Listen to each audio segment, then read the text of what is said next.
Eu gostaria de começar a falar hoje, ou continuar na nossa série. Nós temos trabalhado sobre a ideia de igreja simples. E por que nós temos falado de igreja simples? Porque a igreja tem ficado complicada. A igreja tem se tornado uma coisa complexa. Cada ano que passa, alguém mais acrescenta alguma coisa à igreja. É um programa novo, um material novo, é uma ênfase diferente, é uma coisa que vai sendo acrescentada. A igreja fica cada vez mais difícil. Parece que aquela igreja simples de anos atrás não serve mais.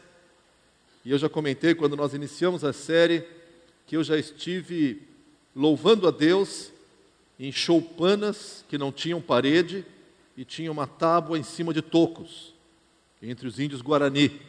E o culto lá demorava 3 horas. E era assim, era um esforço para o meu conforto. Já estive louvando a Deus também em lugares, pelo menos um dos lugares que eu fui, que no momento do louvor, no momento especial, abria uma janela atrás do culto assim, e tinha uma fonte que jorrava, e era um lugar assim, fantástico. Mas isso não é igreja, isso são prédios. Nós queremos falar da essência da igreja. A igreja na sua forma simples, aquilo que é a essência, porque nós podemos acrescentar outras coisas à igreja, podemos ter outras coisas, mas qual que é o nosso propósito? O que é a essência da igreja? O que é aquilo que nós realmente nos comprometemos a fazer? E no dia de hoje eu quero falar sobre o aspecto de verdade. E por que eu vou falar de verdade? Porque nós estamos olhando sobre a igreja simples, nós vimos já qual o propósito da igreja, e estamos olhando algumas coisas que nós, como igreja, vamos promover, e são 4 elementos que nós vamos promover, que nós temos estudado e definido que não importa o que a gente faça, essas 4 coisas nós queremos promover, o tempo todo, em tudo que nós fizermos.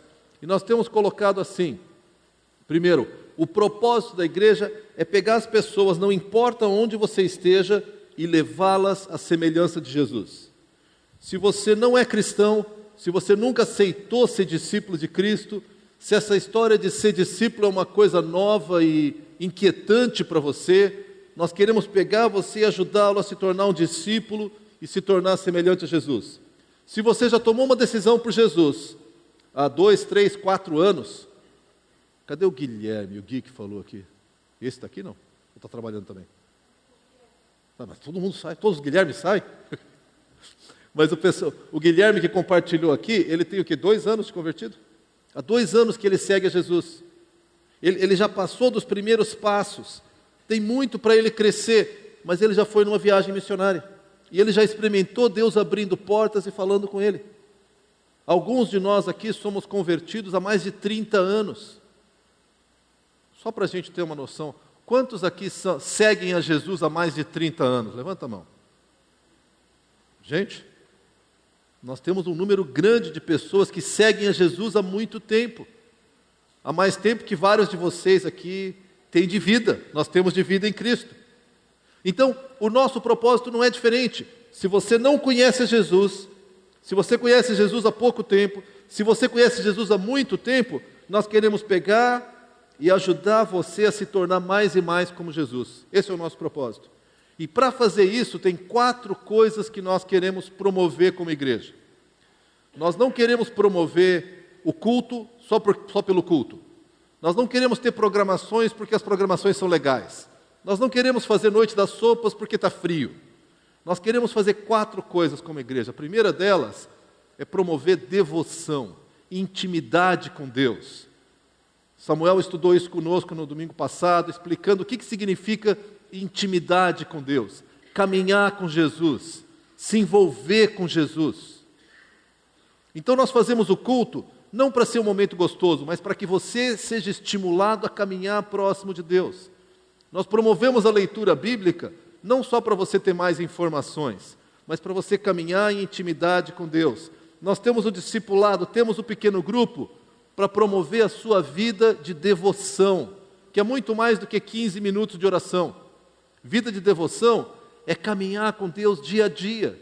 É você estar tão próximo de Deus na segunda-feira, às 9 horas da manhã, quanto você está no momento de louvor que mais te tocou. Nós queremos promover devoção. Nós vamos falar de devoção de várias maneiras. Além de devoção, nós queremos promover verdade. E é isso que nós vamos falar hoje. Então não vou explicar muito sobre verdade. Além disso, nós queremos promover serviço. Serviço é tudo que eu faço como amor prático. O que essa galera fez na Serra Gaúcha foi uma expressão muito clara de amor prático. Ah, mas bateram a porta na nossa cara. Nosso papel é amar. Quando nós temos um ministério que ajuda os nossos amigos e irmãos haitianos a aprender português, amor prático.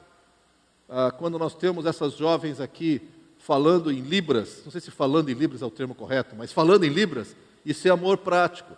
Quando nós temos esse grupo que está lá agora com as crianças, isso é amor prático. Mas quando você liga para um parente seu que está doente, isso é amor prático também. Quando você sai da sua casa e vai ajudar alguém, isso é amor prático. Serviço, nós queremos falar de serviço e queremos promover serviço. O nosso alvo é pegar as pessoas e levá-las à semelhança de Cristo. Serviço faz parte disso, nós vamos ver no domingo que vem. E por fim, nós queremos promover comunhão. Não é sociabilidade, não é clube social, é comunhão. E o Roger vai falar sobre isso daqui a 2 domingos para nós, explicando o que significa essa comunhão, onde um investe na vida do outro, para quê? Para ajudá-los na direção de Cristo. Esses 4 elementos não são barreiras, eles são coisas que nos ajudam a nos aproximar de Cristo. E a ordem não importa muito, nós queremos promover os 4. E hoje nós queremos falar sobre verdade. E para falar de verdade, a primeira pergunta que vem à mente é: verdade, qual verdade? Porque hoje em dia a verdade não vale nada. Verdade é a coisa mais relativa que existe. Você deve dar uma olhada, voltando na cultura ocidental especialmente. Na Idade Média, nós tínhamos a verdade que era definida pela autoridade, principalmente a Igreja Católica naquela época. O que o Papa dizia era verdade. O que a Igreja, nas suas autoridades, diziam era verdade. Não importa se fazia sentido para você ou não. Inclusive, duvidar do que eles diziam era uma heresia. Existia na época da Idade Média, nos vários mosteiros e igrejas na Europa, pedaços da cruz de Cristo. E estudiosos disseram que se todos aqueles fossem pedaços realmente da cruz de Cristo, a cruz de Cristo teria 300 metros de altura. Que toda igrejinha tinha uma lasquinha que era da cruz de Cristo. Mas se você dissesse que não era, você está indo contra a verdade, porque verdade naquela época era definido pela minha autoridade. Eu sou autoridade, eu digo que é verdade, e você abaixa a cabeça. Você não podia questionar. Verdade vinha de cima para baixo e ponto final. E você tinha que simplesmente se dobrar diante disso. Reagindo a esse princípio, surgiu todo um movimento ainda na cultura ocidental chamado de iluminismo, onde assim, peraí, se é verdade, tem que ser provada. Por quê? Porque a verdade existe, mas ela tem que ter uma prova. E aí nós passamos por um conceito de uma verdade que é absoluta, ou seja, eu não preciso proteger a verdade, eu tenho que provar a verdade. Maiara falou sobre isso. Eu tenho que provar que existe uma verdade e eu tenho que assim argumentar com respeito a essa verdade.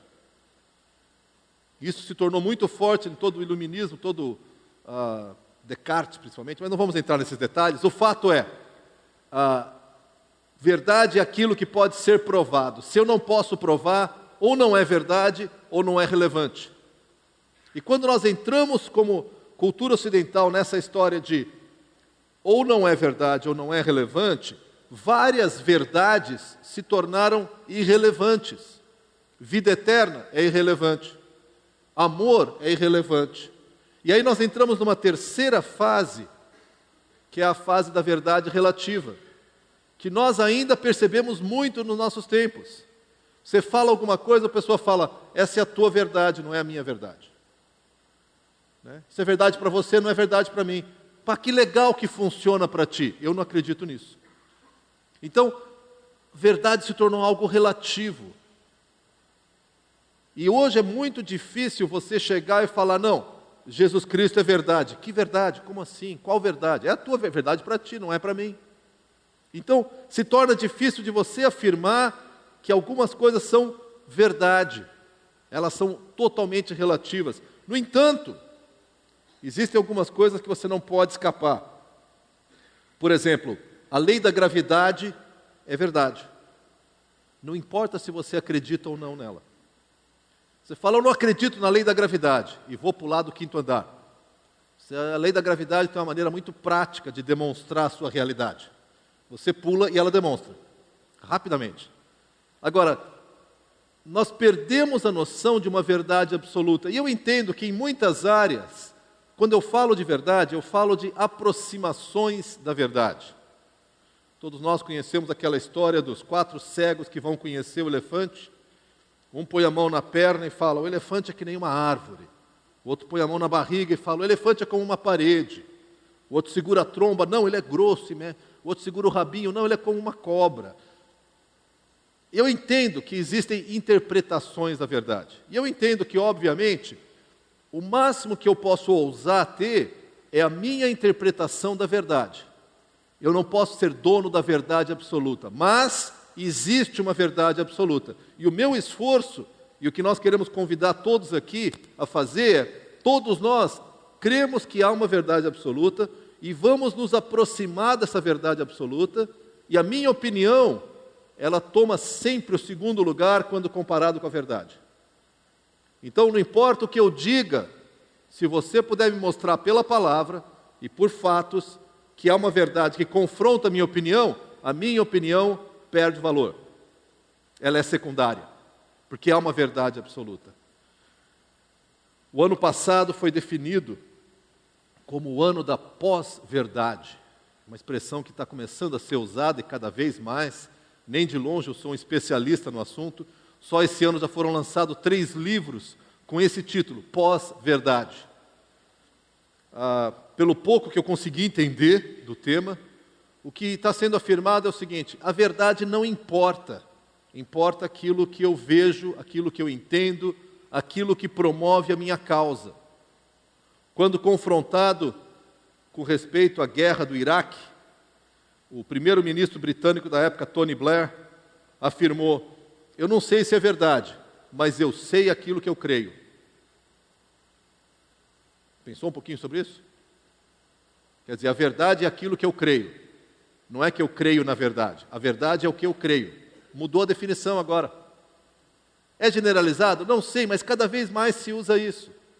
Eu não vou nem entrar na questão da política no Brasil, onde a verdade é definida por aquilo que me traz mais votos. E políticos falam uma coisa, 2 semanas depois eles falam exatamente o contrário, tem gravações, tem documentos, e ele fala, não, mas não é isso. Mas o senhor falou que era azul, não, mas na verdade é vermelho. Mas o senhor mudou de opinião, absolutamente, mas é vermelho, não é mais azul. Verdade. Então o que nós queremos afirmar é que existe uma proposta de Cristo, e na medida que nós nos aproximamos de Cristo, nós somos confrontados com a verdade. Porque se você não tem a verdade, você tem a mentira.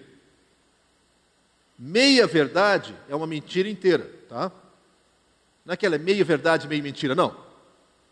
Ela tem uma parte aqui de verdade, mas é para construir um argumento que, em última análise, é mentira. E mentira só tem um pai, que é o diabo. Então você tem ou a verdade ou a mentira. Então nós vamos propor que para conhecer Jesus, para crescer em Jesus e para se tornar como Jesus, nós precisamos de um compromisso muito profundo com a verdade. E aí nós chegamos a algumas passagens, eu convido vocês a abrir comigo, em João 8, 31 e 32. Porque a maioria de nós não vai discutir muito isso que eu tenho falado, mas, no entanto, há alguns conceitos sobre a verdade que nós precisamos desenvolver entre nós. João 8, o Evangelho de João, capítulo 8, versos 31 e 32, diz assim: Disse Jesus aos judeus que haviam crido nele, Repara, esses são judeus que já são cristãos, já são crentes. Disse Jesus aos judeus que haviam crido nele: se vocês permanecerem firmes na minha palavra, verdadeiramente serão meus discípulos, e conhecerão a verdade, e a verdade vos libertará. Eu quero pegar esse trecho para dizer que, como igreja, nós vamos trabalhar na verdade, e nós queremos desafiar cada um a conhecer a verdade, porque nós queremos trabalhar na libertação. Primeira expressão aí desse texto é: permanecerem firmes na palavra de Jesus é fundamental. Por quê? Para que nós sejamos discípulos de verdade, ou verdadeiramente discípulos. Estive lendo esses dias, estou estudando um material que diz que em nenhum lugar da Bíblia nós somos desafiados a fazer convertidos. Não existe um versículo que diz assim: façam convertidos a Jesus. Nenhum lugar que diz: façam membros de igreja. Nenhum lugar que diz: façam membros de grupo pequeno. A ordem dada é: façam discípulos. Discípulos. E discípulos tem muito a ver com todo esse nosso gráfico de alguém que não conhece a Jesus e que se compromete a caminhar e deixar-se ser transformado como Jesus. Não só transformado pela força da sua energia e padrão moral, mas transformado ao ser regenerado. A expressão regeneração, ela caiu um pouco em desuso. Nós falamos de justificação, nós falamos de perdão. Regeneração é gerado de novo. No momento que você aceita Jesus, você ganha uma nova vida. Regeneração é a vida de Cristo que começa a surgir e crescer dentro do seu coração. Ser discípulo de Cristo é me comprometer a seguir a Jesus e deixar que essa vida ocupe mais e mais e mais espaço.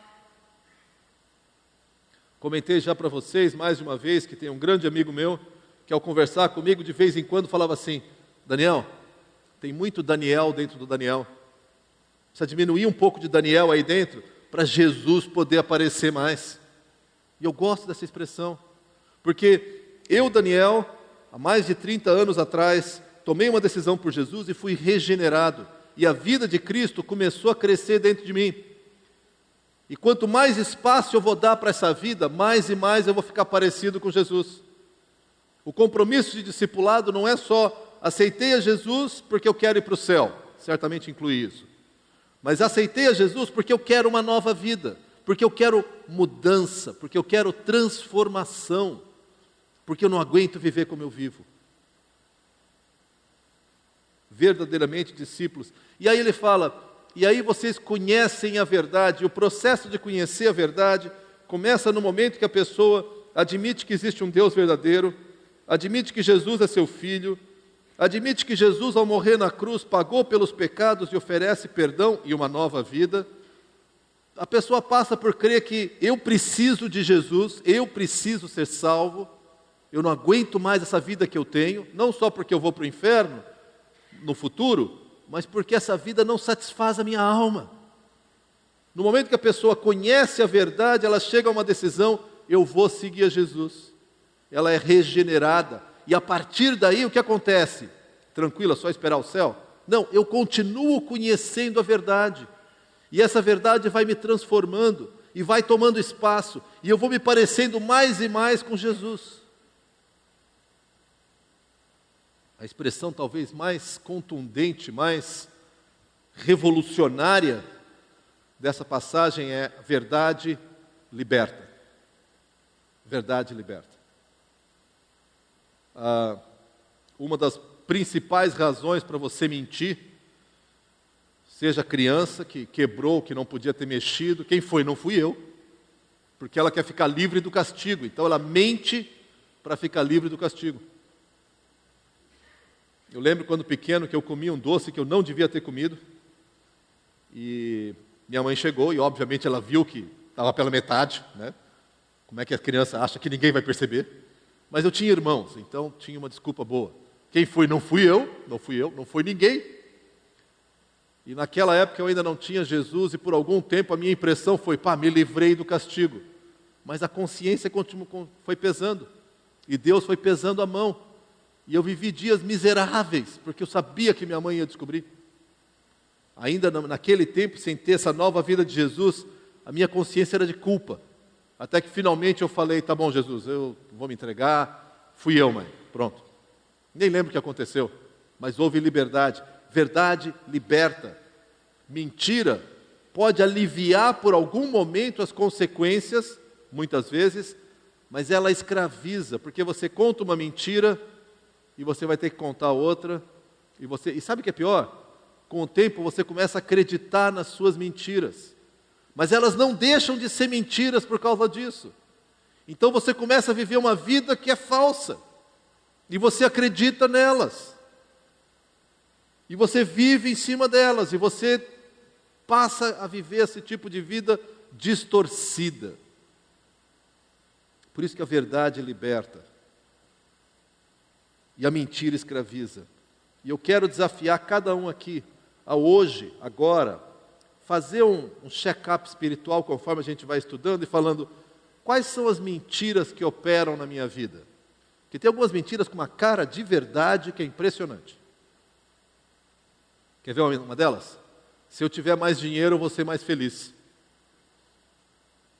Estou vendo algum sorrir assim, isso é mentira.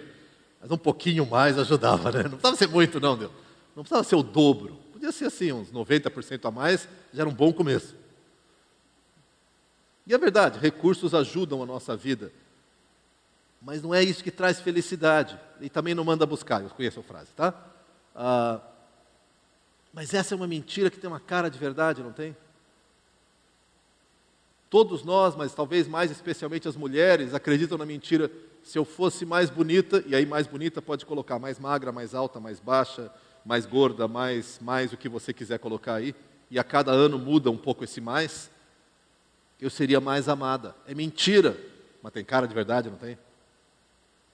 Quanto mais nós conseguirmos nos libertar das mentiras, gente, mais nós seremos livres para viver tudo aquilo que Deus nos deu para viver. Então, conforme nós falarmos agora sobre verdade, eu quero que você olhe no seu coração e fale, Senhor, revela a mentira que há na minha vida. Quando a Bíblia fala de verdade, existem pelo menos 3 expressões. A primeira delas, Jesus é a verdade. Abra comigo ali em João 14, 6. Comecei a preparar o estudo e todas as passagens vinham do Evangelho de João. E eu me convenci que esse é um tema central no Evangelho de João. João 14, 6 diz assim, respondeu Jesus, eu sou o caminho, a verdade e a vida. Ninguém vem ao Pai a não ser por mim. Essa é uma declaração politicamente incorreta de Jesus. Jesus não está dizendo assim, eu sou uma das opções. Tem tantas por aí, né? Maomé, Buda, isso, aquilo, eu sou mais uma. Nós somos todos amigos em prol do bem da humanidade. Jesus diz, eu sou a verdade. Eu sou a verdade. Ninguém tem acesso a Deus a não ser por mim. Oh Deus, Jesus, isso é excludente. Jesus fala, pode ser, eu sou a única verdade. E Jesus é aquele que pode dizer isso, porque Ele é o referencial de toda a verdade. Em Colossenses diz que em Cristo tudo subsiste. E a expressão subsiste, ela é assim, como se Jesus segurasse a existência com seus dedos, o tempo todo segurando. Se um dia Jesus disser, cansei, nós deixamos de existir, não é que explode, para de existir. A nossa existência é em Deus. Percebe o absurdo das pessoas que dizem não a Deus, e Deus está segurando a existência aqui e fala, ainda bem que eu sou um Deus de amor e paciente, que se eu cansar eu faço, tá bom. E acaba a existência. Então, Jesus não é só que Ele fala a verdade, Ele é a verdade, Ele é a base da verdade. E eu não sei se alguém aqui ainda nunca teve um encontro pessoal com Jesus, ainda não teve esse encontro com a verdade, mas deixa eu lhe dizer, se você não crê em Jesus, se você não entende quem é Jesus, você vive em mentira. Não estou te chamando de mentiroso, talvez tu tenha menos problema com mentira do que eu, mas você vive em mentira, você vive em engano, porque em Jesus nós somos livres de toda mentira. A verdade nos liberta. A primeira verdade que nos liberta é a pessoa de Jesus. Você precisa conhecer Jesus. E não estou falando apenas para aqueles que ainda nunca tomaram o compromisso de discipulado, de seguir a Jesus. Eu falo para aqueles que já se converteram e já se tornaram discípulos e estão crescendo. Você precisa se voltar para Jesus. E o tempo todo Ele é a nossa referência de verdade. Especialmente num tempo quando nós somos profundamente desafiados quanto à nossa fé. O tempo todo nós somos desafiados. Será que Jesus faz diferença? Será que cristianismo faz diferença? Será que há esperança para você? Será que você consegue mudar naquele pecado que você odeia e contra o qual você luta há tanto tempo? Jesus é a verdade. Jesus é aquele que, ele não só representa a verdade, ele é verdade. Essa é a primeira maneira que a Bíblia fala sobre verdade, eu queria destacar. A segunda, são verdades eternas, e eu escolhi verdades eternas em vez de falar somente da palavra de Deus. Como nós cantamos, a palavra é a verdade. Mas deixa eu olhar uma outra passagem, João 16, 13. João 16, 13, Jesus está se preparando para partir, avisando os seus discípulos que Ele vai partir, e Ele diz que ao partir Ele vai mandar o Consolador, o Espírito Santo, que habita em nós. Se você é cristão, você é habitado pelo Espírito Santo, a palavra diz isso. Em João 16, 13 diz, deixa eu ler o 12 e o 13. Tenho ainda muito que lhes dizer, mas vocês não o podem suportar agora. Mas, quando o Espírito da verdade vier, Ele os guiará a toda a verdade. Não falará de si mesmo, falará apenas o que ouvir, e lhes anunciará o que está por vir. O Espírito Santo vai nos conduzir a verdades eternas. Logo no capítulo 17, se você quiser, vamos vir uma página, verso 17, 17 e 17, diz assim, santifica-os na verdade, a tua palavra é a verdade.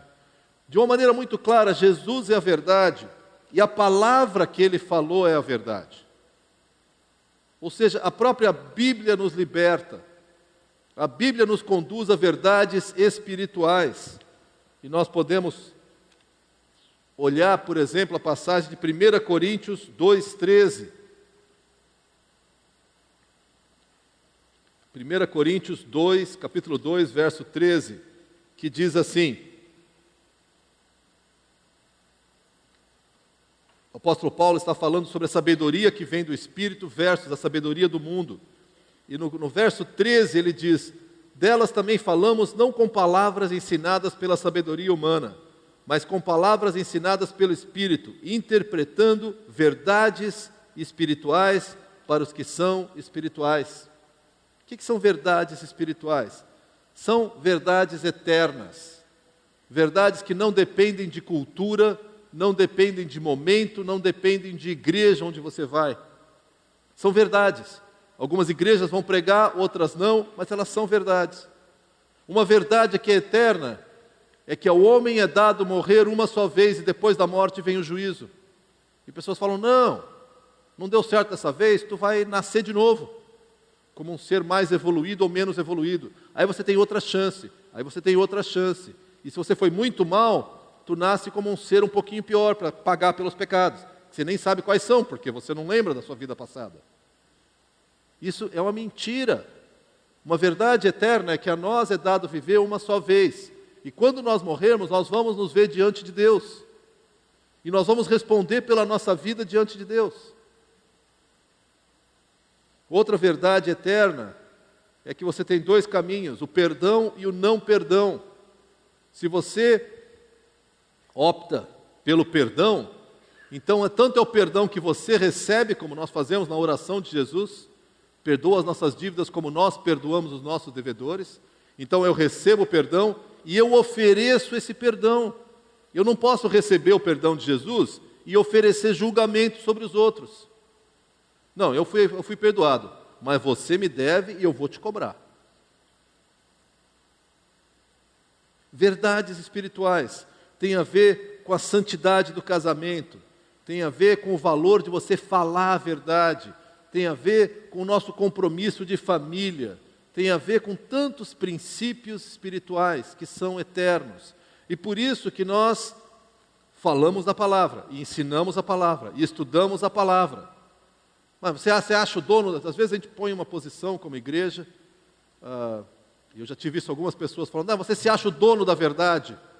Olha, eu até gostaria, não sou. A verdade está aqui, e eu vou olhar para a verdade, vou me agarrar na verdade, mas a minha compreensão da verdade é limitada. Mas se pela palavra você me explica alguma coisa que eu não entendi, eu me submeto à palavra. Se eu ensino uma coisa, você fala, Daniel, não é assim, olha, é assim, eu vou acreditar. Porque é óbvio que nós não conhecemos tudo. Mas o nosso compromisso com a palavra e com a verdade é um só. E ela é libertadora. Por quê? Porque eu não preciso tomar decisões baseado em circunstâncias. Eu não sei se algum de nós aqui trabalha como juiz ou trabalha mais diretamente na justiça. Eu jamais poderia ser juiz, porque eu seria muito rígido com alguns e provavelmente benevolente com aqueles a quem eu amo. Que eu acho que é um problema da maioria de nós. A lei, para os meus inimigos, para os meus amigos, a misericórdia. Por isso que eu preciso da palavra, por isso que eu preciso de uma verdade, por isso que eu preciso de um padrão que me faz chegar até aqui. E esse é o meu compromisso. Porque a mesma palavra serve para a minha vida, serve para a vida da minha família, serve para a vida da nossa família. Por meio da verdade eterna, por meio da palavra, eu sou livre do engano espiritual. E eu desafio a você que talvez não conheça a verdade da Bíblia, venha estudar a Bíblia. Nós temos vários cursos que acontecem no período da manhã, domingo de manhã, das 9 às 10 da manhã. Estamos agora no meio de uma série de cursos, em agosto vamos recomeçar esses cursos. Durante a semana nós temos mais de 20 grupos que se encontram e abrem a Bíblia e procuram entender a mensagem da Bíblia para o nosso dia a dia. E o padrão de discussão não é eu acho que, mas aquele falou isso. Não, a gente pode ter sua opinião, mas voltamos para a palavra, porque a palavra é a verdade. E pela palavra nós somos livres do engano espiritual, porque opiniões espirituais você tem o tempo todo. Esses dias eu estava lendo sobre uma conversa que um pastor teve com uma moça e perguntou para ela assim, mas então você acredita em Jesus? Ela falou, não, Jesus era um bom mestre. Foi só um homem que foi muito bom. É mesmo? No que você... Por que isso? Não, porque eu acredito na verdade. Eu não aceito essas bobagens da religião. É mesmo? E como é que você sabe que Jesus era um bom mestre? Porque eu li isso num livro. Que livro que foi? Eu não lembro. Você lembra do autor? Não, também não lembro do autor. E então você, baseado nesse livro, você acha que Jesus não é um salvador. Não, não é. Então deixa eu ver se eu entendi. Você está apostando a sua vida eterna num livro que você não lembra qual que era, de um autor que você não lembra qual que era. Cá entre nós, você não quer examinar a verdade? Porque você está apostando sua vida naquela opinião que mais lhe convém. O nosso compromisso com verdade, gente, como seres humanos em geral, ele é muito relativo. O padrão a gente acha assim, a pessoa que passa a viver em pecado é porque ela acredita no pecado. O que eu tenho visto é que a pessoa começa a viver em pecado, uma vida errada, seja ela qual for, e ela começa a viver, aí vem culpa, aí ela começa a procurar em volta quem é que concorda comigo. Esse cara concorda comigo, está vendo? Não é tão pecado isso aqui. Aí ele vai estudando mais, daqui a pouco ele cria uma convicção e fala, não é pecado. E apaziguou a consciência dele. Não mudou a verdade. Mas pela prática, eu começo a praticar, daí eu fico achando o que é que encaixa melhor na minha experiência. Já sei, o cara falou isso, então eu vou pegar. Falou aquilo, eu vou pegar. Tu quer viver livre de engano espiritual? Porque engano, gente, é só eu diria, abrir o jornal. Hoje em dia não, é só ligar a internet. Tem todo tipo, de todo gosto, de todo tamanho, de toda cor, como você bem entender. Tem coisas incríveis, mentiras eternas, mentiras que vão te levar para uma perdição e para uma vida miserável. Terceira verdade que a Bíblia diz.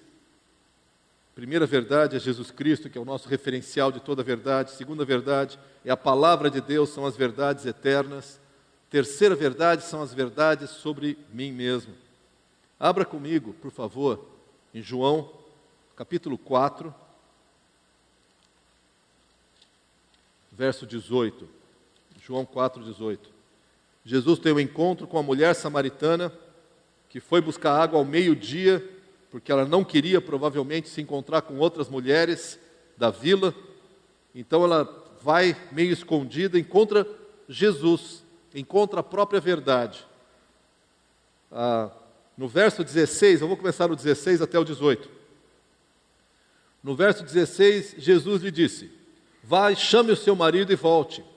Não tenho marido, respondeu ela. Disse-lhe Jesus: você falou corretamente dizendo que não tem marido. O fato é que você já teve 5, e o homem com quem agora vive não é seu marido. O que você acabou de dizer é verdade. O terceiro sentido de verdade é a verdade a respeito da nossa própria vida. E essa verdade nós precisamos conhecer para sermos libertos. Porque ao longo do tempo nós vamos comprando e acreditando em mentiras que dominam a nossa vida. Essa mulher talvez dissesse: esse aqui é meu marido, esse aqui é o meu marido. Ela sabia que não era. E ela sentia culpa, tanto culpa, que ela ia buscar água num horário do dia que só os párias, só os excluídos da sociedade iriam buscar. Por quê? Porque ela não queria encarar a verdade de que esse não é meu marido. Quantos de vocês já foram confrontados com alguma coisa na sua vida e você ficou indignado? Não, isso não é verdade. Não, de jeito nenhum. E provavelmente depois de algum tempo você bateu a cabeça e falou: pá, a pessoa tinha razão, isso é verdade sobre a minha vida. Alguns de nós aqui talvez lutem como eu luto, com ira. E aí as pessoas falam assim: Daniel, você é muito irado. Não sou. Já me entreguei, né? Aí a pessoa talvez lide com mentira. Você mente muito. Não é que eu minto muito, é que eu me esforço para falar a verdade de uma maneira que não ofenda o outro. E no fundo você percebe: mas eu fico omitindo coisas que ofenderia. Então no fundo eu sou mentiroso, ou luto com mentira. Talvez tu lute com ganância, com inveja. E deixa eu dizer para você, nada é mais libertador, abre parênteses, e às vezes mais dolorido, fecha parênteses, do que a verdade sobre si mesmo. Nós deveríamos nos esforçar para descobrir a verdade sobre nós mesmos. A verdade sobre nós mesmos é libertadora, mas é dolorida. Porque a verdade sobre nós mesmos expõe as nossas lutas, expõe quem nós somos, e nós queremos sempre mostrar a melhor cara que nós temos. Nós queremos sempre apresentar a nossa melhor versão. E quando vem alguém e põe o dedo, a gente... Não é verdade. Aliás, tem 2 estratégias que as pessoas usam com frequência quando confrontadas. Uma é negar de uma maneira definitiva. Não, isso não é verdade de jeito nenhum, você não tem nenhuma razão. E aí eu estou evitando de lidar com a verdade. A outra maneira de não lidar com a verdade é quando você é confrontado, você fala: não, realmente eu não presto, eu sou um miserável, nem fala comigo, porque eu não estou lidando com a verdade. Eu estou querendo parar com essa conversa que me incomoda, porque quando a verdade me confronta, ela me incomoda. Ela revela quem eu sou. A palavra traz à tona, ela confronta os meus pensamentos. Eu tenho uma brincadeira que eu faço, já fui repreendido por vários. O pessoal fala: Daniel, isso aqui você foi no médico? Eu não. Vou no médico, vou descobrir um monte de doença? Tá louco. Prefiro não ir no médico. É brincadeira, tá? Eu tenho ido aos médicos, não se preocupa. Não com a frequência que eu devia, provavelmente. Mas o fato é que na vida espiritual, volta e meia, a gente faz isso. Em vez de descobrir o problema espiritual que eu tenho, eu disfarço. Eu não vou no médico, eu não quero falar. Algum tempo atrás, conversando com alguém, falei sobre grupo pequeno, e a pessoa falou, eu não vou no grupo pequeno, ficar abrindo minha vida, deixar que os outros deem palpite na minha vida. Eu falei, bom, você abre quanto você quer, ninguém vai tirar a verdade de sacar rolha da tua vida, mas você, não quero ninguém dando palpite na minha vida. Eu lembrei, não vou no médico, porque senão vou descobrir doença. O propósito do grupo pequeno não é constranger ninguém, mas deixa eu dizer para você, o propósito do grupo pequeno é revelar a verdade sobre a sua vida, é expor a sua vida. Se você não quer que mexam com a sua vida, vou te dar uma dica, não vai para grupo pequeno. Mas vou te dar outra dica, tu acabou de impedir o teu crescimento de discipulado rumo a Jesus. Não, eu cresço sozinho. Na minha vida e na minha experiência, um dos elementos mais poderosos para revelar a verdade sobre mim mesmo são as pessoas ao meu redor. Porque eu leio a passagem e eu falo, pai, é exatamente isso que eu faço. Olha que maravilhoso que eu sou. Aí alguém fala, Daniel, tu não faz isso. Faço. Não, tu não fez aqui. É verdade, não fiz. A palavra confronta, o Espírito Santo confronta, mas na sabedoria de Deus, na soberania de Deus, Ele coloca pessoas na minha vida que vão tocar meu coração. E volta e meia eu fico brava com essas pessoas. Porque elas botaram o dedo onde tem ferida. E graças a Deus que, na maioria das vezes, na sua misericórdia também, são pessoas com quem eu tenho um relacionamento de amor. É minha esposa, podem ser meus filhos, podem ser amigos chegados, que com carinho falam, Daniel, tem um problema aqui.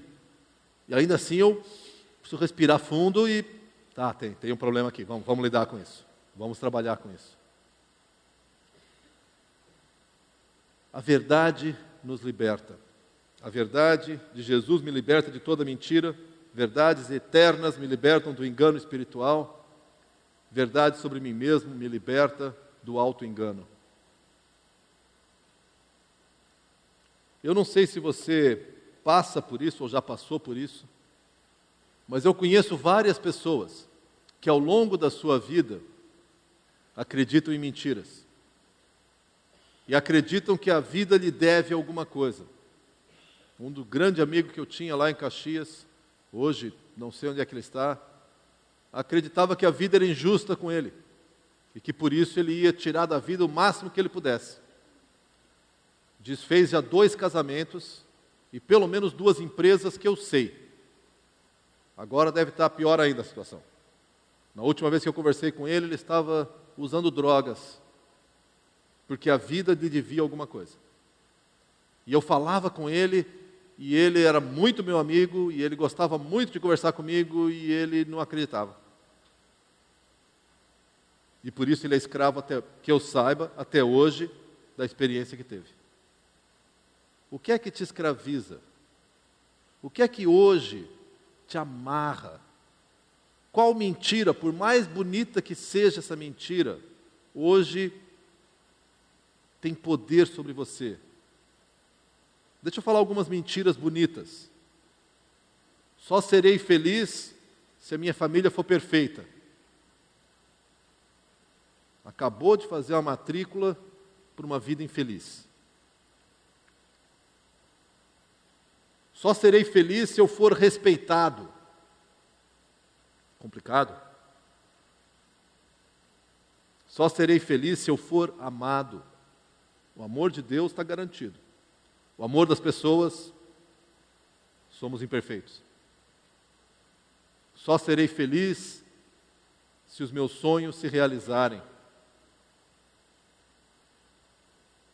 Só serei feliz quando eu atingir os meus alvos, sejam eles quais forem, e são alvos bons em geral.